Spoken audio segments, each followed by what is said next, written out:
খুলনা উন্নয়ন কর্তৃপক্ষ ও আকিজ ইস্পাত লিমিটেডের উদ্যোগে কেডিএ মিলনায়তনে ভূমিকম্প প্রবণ বাংলাদেশের প্রেক্ষাপটে টেকসই ও নিরাপদ নির্মাণে উচ্চমানের রিইনফোর্সমেন্ট বাড়ের গুরুত্ব শীর্ষক সচেতনতামূলক সেমিনার অনুষ্ঠিত হয়েছে। সেমিনারের প্রধান অতিথি ছিলেন খুলনা উন্নয়ন কর্তৃপক্ষের chairman brigadier general Jahangir Hossain.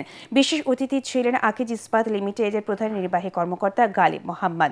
মূল প্রবন্ধ উপস্থাপন করবেন বুয়েটের পুরকৌশল বিভাগের অধ্যাপক, বাংলাদেশ ভূমিকম্প সমিতির প্রতিষ্ঠাতা মহাসচিব এবং WSSI এর পরিচালক ডক্টর মেহেদী হাসান আনসারী। পরে আকিজ ইস্পাত লিমিটেডের পক্ষ থেকে অতিথিদের সম্মাননা স্মারক ও ক্রেস্ট দেওয়া হয়। সেমিনারে সরকারি ও বেসরকারি শিক্ষা প্রতিষ্ঠানের শিক্ষক সহ নির্মাণ সংশ্লিষ্ট প্রতিষ্ঠানের দেশ প্রতিনিধি অংশ নেন।